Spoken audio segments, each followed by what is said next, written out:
Good morning, students. Welcome to the class. Students, this is our lecture third.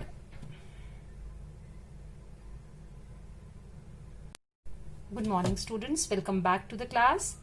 Student, today is our third lecture on dual nature of matter and radiation, and in today's lecture we are going to study the experimental study of photoelectric effect.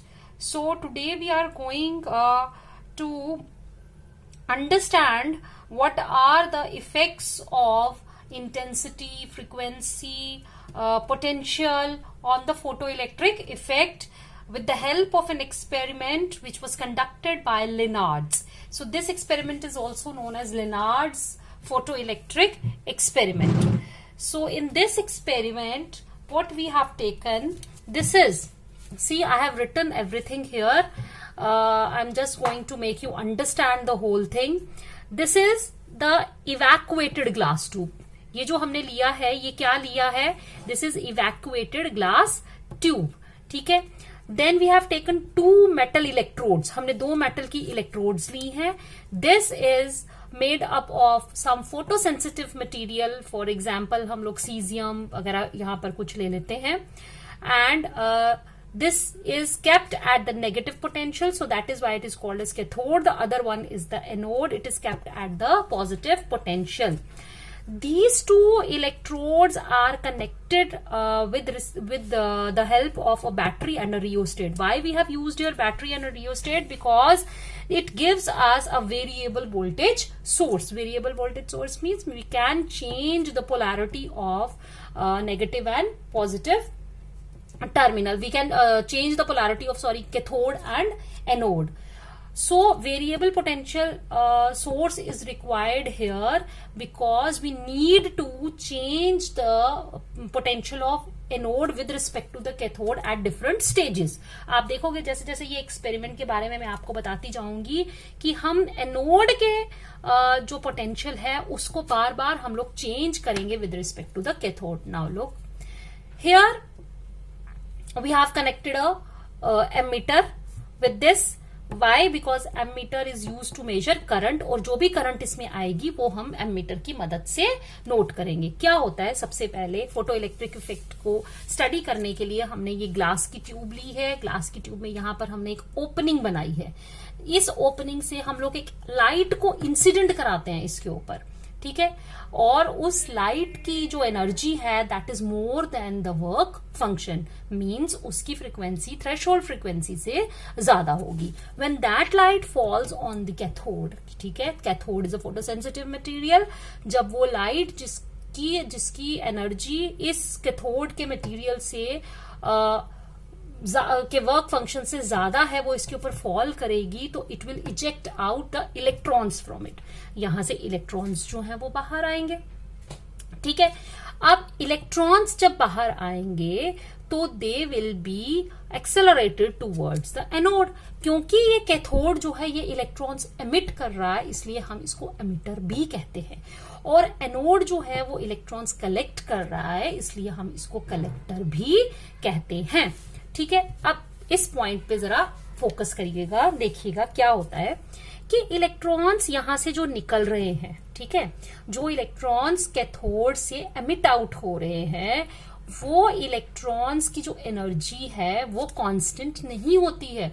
ये मैंने पहले भी आपको बताया था, जब पिछली बार मैंने आपको ये एक्सप्लेन किया था फोटो इलेक्ट्रिक इक्वेशन, तो उसमें भी मैंने आपको बताया था कि जो इलेक्ट्रॉन्स एमिट होते हैं जब उसके ऊपर कोई light of suitable frequency incident होती है तो जो इलेक्ट्रॉन्स एमिट होते हैं they have the kinetic energies ranging from 0 to maximum.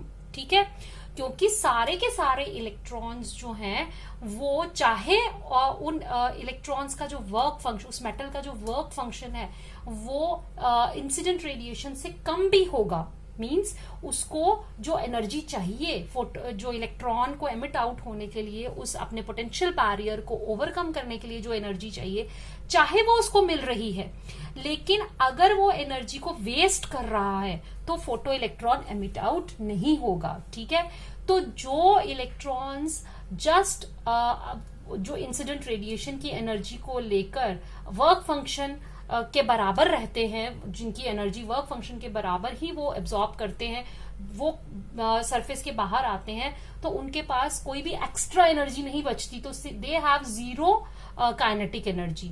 बाकी वाले जो होते हैं उनकी काइनेटिक एनर्जी आती है इंसिडेंट रेडिएशन की energy minus their work function की एनर्जी।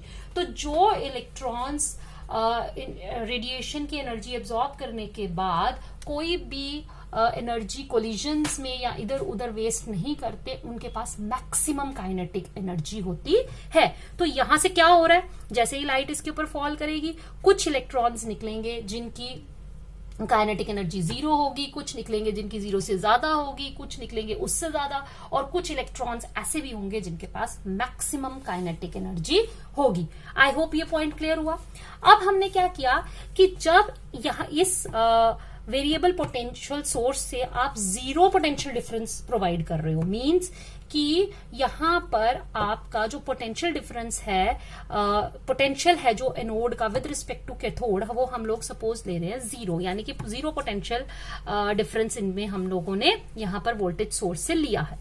उस समय क्या होगा, उस समय भी कुछ इलेक्ट्रॉन्स जो हैं वो एनोड तक पहुंचने में सक्सेसफुल होंगे, और वो इलेक्ट्रॉन्स कौन से होंगे, जिनकी काइनेटिक एनर्जी हाई होगी, जिनकी काइनेटिक एनर्जी ज्यादा होगी, वो अपनी काइनेटिक एनर्जी के दम पर यहां से यहां चले जाएंगे। ठीक है, क्योंकि ये 0 पोटेंशियल पे रखा हुआ है उस समय हमने इसको 0 पोटेंशियल दिया है, यहां से इलेक्ट्रॉन्स जा रहे हैं, तो वो उनके पास इतनी काइनेटिक एनर्जी होगी कि कुछ इलेक्ट्रॉन्स जो हैं वो यहां पर एनोड के पास पहुंच जाएंगे। बाकी वाले जो इलेक्ट्रॉन्स होंगे at 0 potential of anode with respect to cathode, किस पोटेंशियल की बात कर रही हूं मैं, कि 0 पोटेंशियल जब होगा किसका, एनोड का विद रिस्पेक्ट टू कैथोड, यानी 0 पोटेंशियल डिफरेंस मेंटेन करेंगे हम इस बैटरी और रियोस्टेट की मदद से, उस समय कुछ इलेक्ट्रॉन्स जो हैं वो यहां तक पहुंचने में सक्सेसफुल होंगे, लेकिन ज्यादातर जो इलेक्ट्रॉन्स जिनकी एनर्जीज बहुत कम है वो कहीं बीच रास्ते में ही अटक जाएंगे।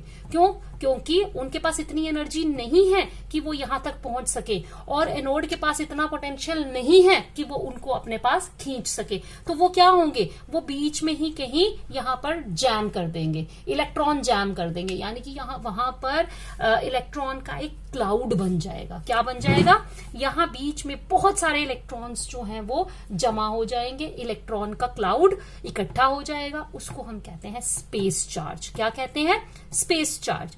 अब इस समय जो करंट होगी, जो 0 पोटेंशियल पे करंट होगी, वो सिर्फ और सिर्फ किसकी वजह से होगी, because of the high kinetic energy of the photoelectrons emitted from this cathode.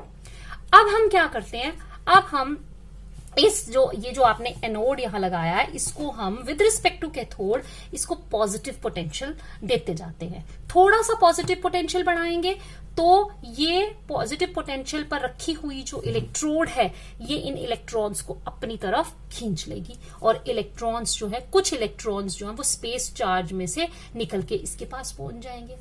अब हमने क्या किया, थोड़ा सा पॉजिटिव पोटेंशियल और बढ़ाया एनोड का। जैसे ही आपने इसका पॉजिटिव पोटेंशियल बढ़ाया, कुछ और इलेक्ट्रॉन्स यहां से दौड़ते हुए एक्सेलरेट होकर इसके पास पहुंच जाएंगे। फिर हमने पॉजिटिव पोटेंशियल बढ़ाया, फिर यहां से इलेक्ट्रॉन्स यहां पर चले गए। तो क्या हो रहा है, आप देखोगे जैसे जैसे हम पॉजिटिव पोटेंशियल बढ़ाते जाते हैं, वैसे वैसे मोर नंबर ऑफ इलेक्ट्रॉन्स जो हैं वो यहां से एनोड के पास आ रही हैं। और आपको पता है कि जब ये इलेक्ट्रॉन्स इस आउटर सर्किट को में चलते हैं और सर्किट को कंप्लीट करते हैं तो करंट आती है, इसी की वजह से तो करंट आ रही है। इसका मतलब है the more number of electrons are attracted by the anode, the more will be the value of the photoelectric current. So with the increase in the positive potential of the anode with respect to the cathode, क्या हो रहा है, photoelectric current की magnitude बढ़ रही है। ठीक है, फॉर एग्जाम्पल स्टार्टिंग में सिर्फ 2 ही इलेक्ट्रॉन्स इसके पास पहुंच रहे थे, और वो भी कौन से 2 इलेक्ट्रॉन्स थे, जिनकी काइनेटिक एनर्जी बहुत ज्यादा थी।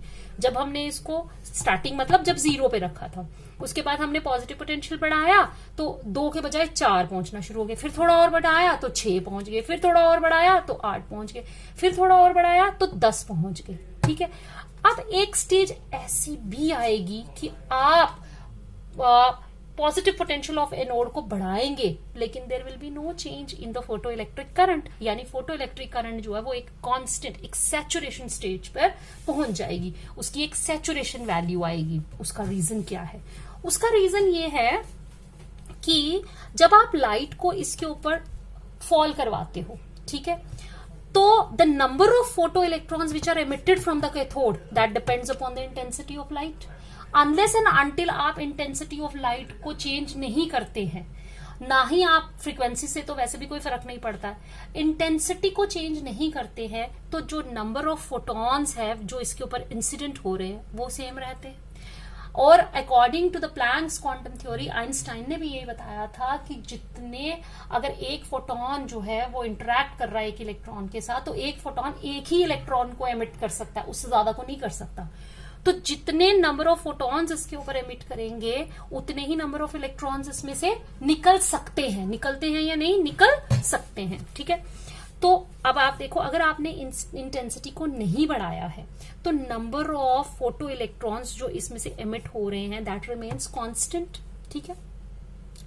अब अगर इसने स्टार्टिंग में 10 इलेक्ट्रॉन एमिट किए थे, लेकिन एट जीरो पोटेंशियल पे 2 ही पहुंचे, तो आपने जब इसको पॉजिटिव पोटेंशियल देते गए तो मैक्सिमम नंबर ऑफ इलेक्ट्रॉन्स ये कितने खींच सकता है? जितने भाई ये एमिट करेगा, क्योंकि this is a collector, this is not emitter. इसका फंक्शन जो है वो सिर्फ और सिर्फ जो इलेक्ट्रॉन्स कैथोड जनरेट करता है, एमिट करता है, उनको खींचना है। अपने से कहीं से ये प्रोड्यूस नहीं कर सकता। अगर यहां प्रोड्यूस ही 10 हो रहे हैं, अगर यहां पर क्या है, प्रोड्यूस ही 10 हो रहे हैं, निकल ही 10 रहे हैं, तो मैक्सिमम नंबर ऑफ इलेक्ट्रॉन्स जो ये अपनी तरफ अट्रैक्ट करवा सकता है वो भी 10 ही होंगे, वो 11 नहीं हो सकते जब तक कि आप इंटेंसिटी को चेंज नहीं करते। अगर intensity of the light remains the same, तो अगर इसने 10 इलेक्ट्रॉन यहां से निकाले हैं तो पोटेंशियल बढ़ाने पर एक ऐसी वैल्यू आएगी पोटेंशियल की, उसको हम पिंच ऑफ वोल्टेज बोलते हैं। उस वोल्टेज के ऊपर जो मैक्सिमम नंबर ऑफ इलेक्ट्रॉन्स ये खींच सकता है वो उतने ही है जितने की ये जनरेट करेगा। तो 10 के 10 जब इसने खींच लिया, अब आप बेशक एनोड की जो पोटेंशियल है उसको बढ़ाते जाओ, लेकिन यहां पर अब कोई इलेक्ट्रॉन ही नहीं होगा तो आएगा कहां से? यहां पर इसके पास आएगा कहां से? अगर इलेक्ट्रॉन नहीं आएगा तो फोटो इलेक्ट्रिक करंट की इंटेंसिटी, फोटो इलेक्ट्रिक करंट की मैग्नीट्यूड में कोई फर्क नहीं आएगा। इसका मतलब है कि the photoelectric current attains a saturation value after a certain positive potential of anode, beyond which अगर आप उसके पोटेंशियल को बढ़ाएंगे भी, there will be no change in the value of photoelectric current. और वो किसकी वजह से होगी? Because this is a collector not a generator. तो ये जितने इसने एमिट आउट किए होंगे ये उतनों को ही यहां पर ला सकता, उससे ज्यादा को ये नहीं ला सकता। जब इसने सारे के सारे इलेक्ट्रॉन्स खींच लिए तो अब फोटो इलेक्ट्रिक करंट की मैग्नीट्यूड में on further increase of the anode voltage कोई फर्क नहीं पड़ेगा, ठीक है। ये सब मैंने यहां पर लिखा हुआ है। ये देखो, ये ग्राफ मैंने बनाया, ये देखो, ये आया जब anode potential with respect to cathode कितना है? 0, ठीक है। उस समय भी आपके पास कुछ फोटो इलेक्ट्रिक करंट होगी। वो किसकी वजह से होगी? वो due to the maximum kinetic energy of the electrons, यानी कि जो इलेक्ट्रॉन्स मैक्सिमम काइनेटिक एनर्जी के साथ उस समय चल रहे थे। Then when you increase the anode potential with respect to cathode, जब आप उसको पॉजिटिव पोटेंशियल देना शुरू करते हो तो the photoelectric current starts increasing, but after certain period of time या आफ्टर अ सर्टन पोटेंशियल, यानी कि एक ऐसी स्टेज भी आएगी, एक ऐसा पोटेंशियल भी आएगा after which if you further increase the anode potential there will be no change in the photoelectric current, because here the current attains the saturation value. यहां पर वो एक कांस्टेंट वैल्यू ले लेगी और ये ग्राफ फिर ऐसा बनेगा। So I hope it is clear, ठीक है। अब ये क्लियर हो गया।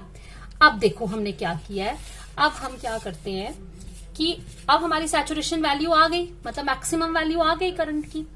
अब हमने क्या करना है, अब हम दूसरा इसका एक और अब हम इसका एक other side of the picture देखेंगे। हम क्या करेंगे, अब इस एनोड को सबसे पहले तो हम इसका पॉजिटिव पोटेंशियल जो है अब वापस डिक्रीज करेंगे, ठीक है। डिक्रीज करेंगे, पहले ये पॉजिटिव था, अब हमने इसको पॉजिटिव से लाया मतलब 0, और फिर हम फर्दर डिक्रीज करेंगे, यानी 0 से अब हम इसको किसकी तरफ लेके जाएंगे, हम इसको नेगेटिव की तरफ लेके जाएंगे।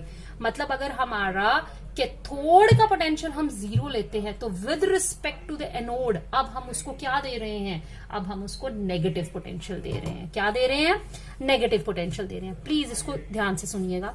सपोज मैंने यहां पर इसको क्या करना शुरू कर दिया, एनोड को मैंने नेगेटिव पोटेंशियल देना शुरू कर दिया। मैंने पहले ये पॉजिटिव से 0 पे आएगा, ठीक है, ये देखो, ठीक है, ये मेरा आ गया ग्राफ। ये था मेरा V, पहले पॉजिटिव था, फिर आया ये 0 पे, ठीक है। अब आपको पता है कि ये ऐसे बनेगा। अब मैंने 0 पे लाना शुरू कर दिया। जब मैंने 0 पे लाया, उसके बाद हम फर्दर इसको क्या कर रहे हैं, हम इसको नेगेटिव की तरफ लेके जा रहे हैं। मैंने सपोज इसको स्टार्ट में थोड़ा सा नेगेटिव दिया, ठीक है, थोड़ा नेगेटिव दिया। अब क्या होगा, जब ये नेगेटिव बन गया तो ये इलेक्ट्रॉन्स को क्या करना शुरू कर देगा, यहां से इलेक्ट्रॉन्स रिपेल होना शुरू हो जाएंगे। लेकिन कुछ इलेक्ट्रॉन्स, मैंने आपको पहले भी बताया कि सभी इलेक्ट्रॉन्स की एनर्जी जो है वो एक जैसी नहीं होती। कुछ इलेक्ट्रॉन्स के पास मैक्सिमम काइनेटिक एनर्जी होती है, बहुत ज्यादा काइनेटिक एनर्जी होती है, और बाकी जो होते हैं उनकी काइनेटिक एनर्जी कम कम कम, और कई इलेक्ट्रॉन्स ऐसे भी होते हैं जिनके पास 0 काइनेटिक एनर्जी होती है। तो जब आपने स्टार्टिंग में थोड़ा आपने इसको नेगेटिव पोटेंशियल दिया, ठीक है, यहां से 0 से हम थोड़ा सा इधर आए, तो क्या हुआ, इसने बहुत सारे इलेक्ट्रॉन्स को रिपेल किया। लेकिन जो ताकतवर इलेक्ट्रॉन्स थे, जिनके पास काइनेटिक एनर्जी बहुत ज्यादा थी, उन्होंने इसके नेगेटिव पोटेंशियल की वजह से जो इलेक्ट्रोस्टैटिक रिपल्शन थी, जो यहां पर इलेक्ट्रॉन्स को जो फोर्स ऑफ रिपल्शन थी, उसको उन्होंने अपनी काइनेटिक एनर्जी के एक्सपेंस पे क्या किया, ओवरकम किया। उसको उन्होंने वर्क किया अगेंस्ट दैट जो फोर्स ऑफ रिपल्शन है, और वो मैनेज कर गए कहां पर, यहां पर पहुंचना, ठीक है। तो अब क्या हुआ कि जिन जिन इलेक्ट्रॉन्स के पास इतनी काइनेटिक एनर्जी थी कि उन्होंने इसके रिपल्शन को ओवरकम करने में वो सक्सेसफुल हो गए, वो यहां पहुंच गए। तो थोड़ी सी फोटो इलेक्ट्रिक करंट अभी हमारे पास थोड़ी आई। अब क्या हुआ, हमने इसको और नेगेटिव पोटेंशियल दिया। जब हमने थोड़ा ज्यादा नेगेटिव पोटेंशियल दिया तो अब क्या हुआ, अब जो है ज्यादा इलेक्ट्रॉन्स जो है वो रिपेल हो गए। लेकिन अभी भी कुछ इलेक्ट्रॉन्स ऐसे होंगे जिनके पास इतनी काइनेटिक एनर्जी होगी कि वो उस नेगेटिव पोटेंशियल की जो फोर्स ऑफ रिपल्शन है उसको वो ओवरकम करने में सक्सेसफुल हो जाएंगे। फिर एक स्टेज ऐसी आएगी, हम एक ऐसा नेगेटिव पोटेंशियल देंगे, जो नेगेटिव पोटेंशियल जिसको देने के बाद ये एनोड उन इलेक्ट्रॉन्स को भी रिपेल करेगा जिनकी काइनेटिक एनर्जी मैक्सिमम थी। मींस कि वो इलेक्ट्रॉन्स जो सबसे ज्यादा एनर्जेटिक थे, जो इस कैथोड में से वो इलेक्ट्रॉन्स निकले जो सबसे ज्यादा एनर्जेटिक थे, जो पहले बेचारे किसी तरीके से काम करके मैनेज करके इस इलेक्ट्रोड के ऊपर पहुंच रहे थे, ठीक है, उसके रिपल्शन के बावजूद भी वो उधर से ब्लो कर रहा था, ये उधर से एक और ज्यादा जोरदार मुक्का मार के आगे जा रहे थे। लेकिन एक स्टेज ऐसी भी आएगी, इतना हम लोग इसको वो वाला नेगेटिव पोटेंशियल दे देंगे जिसके ऊपर की मैक्सिमम काइनेटिक एनर्जी वाले इलेक्ट्रॉन्स भी बेचारे ढेर हो जाएंगे और वो भी यहां तक नहीं पहुंच पाएंगे, क्योंकि उस समय जो इनकी मैक्सिमम काइनेटिक एनर्जी होगी वो सारी की सारी फोर्स ऑफ रिपल्शन के अगेंस्ट वर्क करने में खर्च हो जाएगी, और ये इलेक्ट्रॉन्स जो है बेचारे वहीं पर रुक जाएंगे, आगे नहीं बढ़ेंगे, क्योंकि उनके पास काइनेटिक एनर्जी नहीं रहेगी तो आगे कहां से जाएंगे। उस समय हमारी जो फोटो इलेक्ट्रिक करंट है वो कितनी हो जाएगी, दैट विल बिकम 0, ठीक है। तो ये जो पोटेंशियल होता है, कौन सा potential, negative potential of the cathode, किसके विद रिस्पेक्ट टू एनोड, और इसकी ये कौन सी वैल्यू है, मिनिमम। क्योंकि अगर हम इससे ज्यादा मैग्नीट्यूड की नेगेटिव पोटेंशियल भी लेंगे, सपोज ये हमारा आ गया -3 वोल्ट पर, -3 वोल्ट पे ऐसा हुआ कि इसने सारे के सारे इलेक्ट्रॉन्स को रिपेल कर दिया, यानी सबसे ज्यादा एनर्जी वाले जो इलेक्ट्रॉन्स थे वो भी अब बेचारे कुछ नहीं कर सके। तो हम अगर -4 भी कर देंगे तो भी क्या होगा, कोई अब -4 भी अगर आप कर दोगे तो भी कोई इलेक्ट्रॉन नहीं आ पाएगा, क्योंकि -3 पे नहीं आया तो -4 पे कहां से आएगा, क्योंकि वो इलेक्ट्रॉन्स के पास इतनी एनर्जी ही नहीं है वो कि वो इसके अगेंस्ट वर्क कर सके, इसके फोर्स ऑफ रिपल्शन के अगेंस्ट वर्क कर सके। तो आप फर्दर चाहे इस नेगेटिव पोटेंशियल को बढ़ा दो, लेकिन there will be no photoelectric current. तो ये जो वैल्यू आई, ये कौन सी आई? इस नेगेटिव साइड पर ये मिनिमम मैग्नीट्यूड आया। क्या आया? Minimum magnitude. तो देखो इस पोटेंशियल पर, जिस पर कि हमारी फोटो इलेक्ट्रिक करंट जीरो हो जाती है, कौन सा पोटेंशियल है ये? The minimum magnitude of the negative potential of the cathode with respect to anode at which the photoelectric current becomes zero is known as stopping potential. क्या बोलते हैं उसको हम? Stopping potential. तो देखो यहां पर the minimum magnitude of negative potential on anode with respect to cathode which can just stop photo current is called stopping potential. Why it is called stopping potential? Because it stops the photoelectric current. ये देखो graph बन गया हमारा, ठीक है। अब हम लोगों ने फॉर्मूला निकालना है कि व्हाट इज द, बहुत इंपॉर्टेंट है ये फॉर्मूला, क्योंकि इसी के ऊपर सब कुछ बेस्ड है हमारा। हमारे जो इस चैप्टर में से मैक्सिमम हमें क्वेश्चन पूछे जाते हैं ग्राफ्स के। Draw the graph of intensity versus this stopping potential, intensity versus this photo electric current. तो हम लोगों को अगर फॉर्मूले पता हो तो हम इजीली ग्राफ्स ड्रॉ कर सकते हैं। How can we now find the formula for stopping potential? देखो यहाँ पर मैंने ये बनाया कैथोड और ये बनाया एनोड। कैथोड का अगर पोटेंशियल मैं 0 लेती हूँ तो इसका पोटेंशियल कितना लेती हूँ? Negative, because it is kept negative with respect to cathode, ठीक है। सारे इलेक्ट्रॉन्स जो हैं वो इसकी तरफ अट्रैक्ट हो रहे थे। अब जब आपने इसको क्या किया, इसको नेगेटिव देते गए, तो वही होगा कि इलेक्ट्रॉन्स जो हैं वो इसकी तरफ बढ़ेंगे, ठीक है। लेकिन कैसे बढ़ेंगे? जो भी वो इसकी वजह से जो फोर्स ऑफ रिपल्शन की वजह से जो वो वर्क करेंगे, क्योंकि आगे जाने के लिए उनको फोर्स ऑफ रिपल्शन से लड़ना पड़ेगा, तो वो जो वर्क करेंगे in fighting against this force of repulsion, वो होगा at the expense of their kinetic energy. और आपको अभी मैंने बताया कि V0 यानी कि स्टॉपिंग पोटेंशियल के ऊपर उनकी सारी की सारी काइनेटिक एनर्जी जो है वो खर्च हो जाती है in overcoming, in doing the work against the this electrostatic force of repulsion, ठीक है। तो उस समय वो इलेक्ट्रॉन वहां नहीं पहुंच पाते और सारी करंट जीरो हो जाती है। तो इसका मतलब है कि जो काइनेटिक इस समय एट स्टॉपिंग पोटेंशियल जो काइनेटिक एनर्जी होती है, maximum kinetic energy of the photoelectrons emitted, that becomes equal to, किसके बराबर हो जाती है? Work done in overcoming, work done in working against the force of repulsion. और वो क्या होता है? वो होता है पोटेंशियल एनर्जी। और आपको पता है work done is equal to charge into potential के बराबर होता है। हमने इलेक्ट्रोस्टैटिक्स में पढ़ा हुआ है कि work done is equal to charge into potential, तो E इंटू वी आएगा। तो जो भी, जब इलेक्ट्रॉन्स यहां से इस तरफ जा रहे होते हैं, जब हमने नेगेटिव पोटेंशियल पे एनोड को रखा है, तो काइनेटिक एनर्जी जो है वो पोटेंशियल एनर्जी में चेंज होती जाती है। जिस स्टेज पर हम उसको स्टॉपिंग पोटेंशियल देते हैं, यानी कि वो पोटेंशियल जब कोई करंट फ्लो नहीं कर पाती, उस समय क्या सिचुएशन बनती है?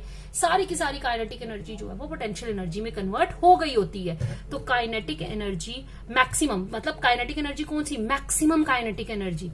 तो वो बन जाएगा kinetic energy maximum is equal to E into v naught. यहां से स्टॉपिंग पोटेंशियल का फॉर्मूला आया K मैक्स अपॉन E, ठीक है। तो आगे हम इसको यूज करके निकाल सकते हैं। अब देखो हमने निकाला, अब हमारा जो ग्राफ आया वो क्या है? Variation of photo current with intensity of light, ठीक है। तो अभी मैंने आपको इंटेंसिटी वाला एक ग्राफ बताया, ठीक है। क्या था वो? ये आ गया हमारा, ठीक है। ये आया पोटेंशियल V, किसका?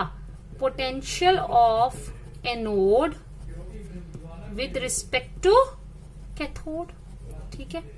अब हमने इंटेंसिटी I1 ली सपोज पहले, तो क्या होगा? आपको पता है कि जीरो पोटेंशियल जब होगा कैथोड का, तो भी इसके पास कुछ फोटो करंट होगी। वो किसकी वजह से होगी? Because of the electrons with maximum kinetic energy. Then as you start increasing the potential, positive potential of the anode, पहले करंट इंक्रीज करेगी और आफ्टर सर्टन टाइम ये क्या करेगी? एक वैल्यू अटेन करेगी, कांस्टेंट वैल्यू, जो सैचुरेशन वैल्यू होगी। सपोज आपने ये क्या किया है? इंटेंसिटी I1 यहां पर आपने ली है।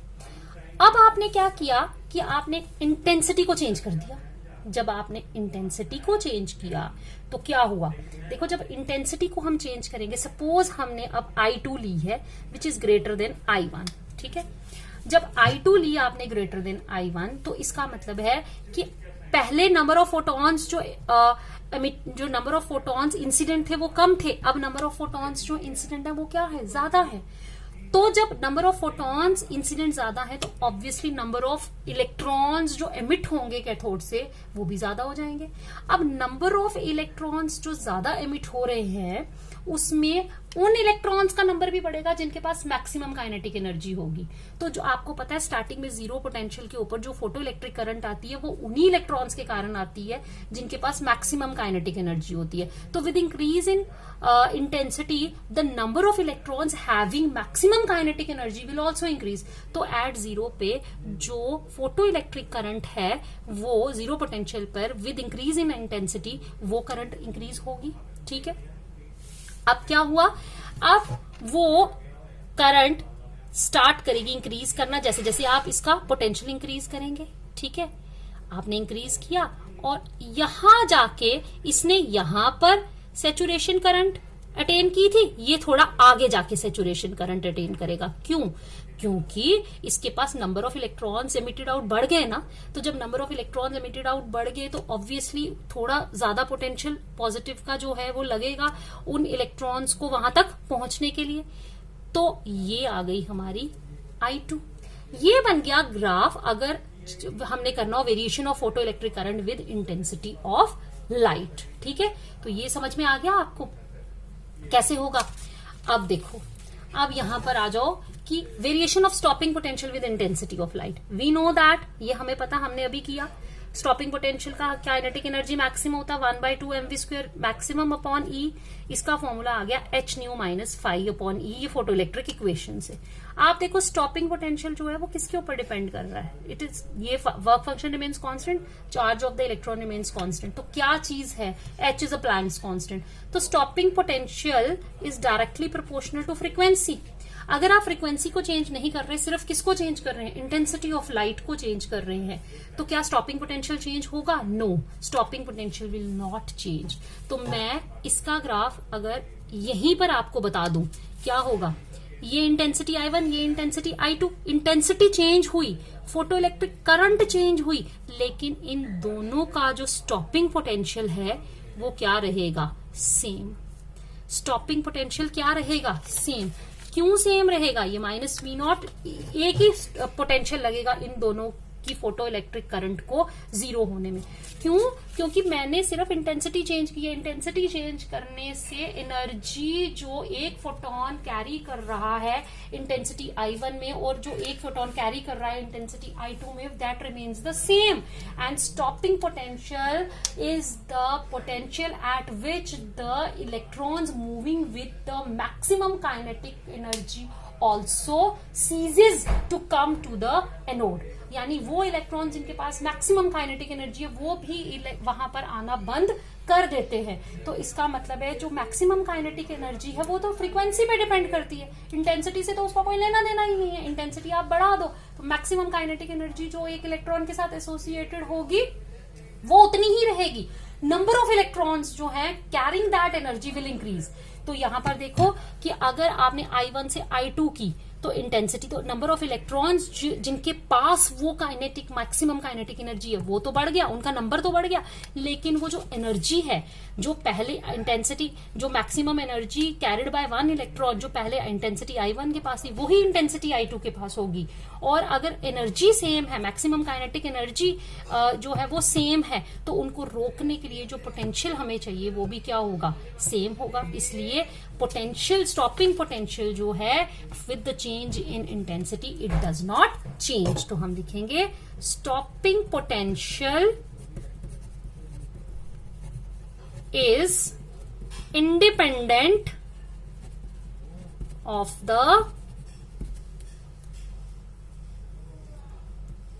intensity of light। क्योंकि वो किस पे डिपेंड करता है, it depends on the energy carried by a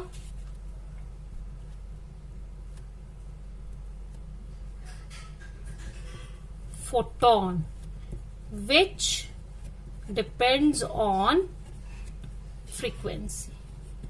ठीक है, आया समझ। अब हम variation of stopping potential with frequency जो है वो नेक्स्ट लेक्चर में पढ़ेंगे।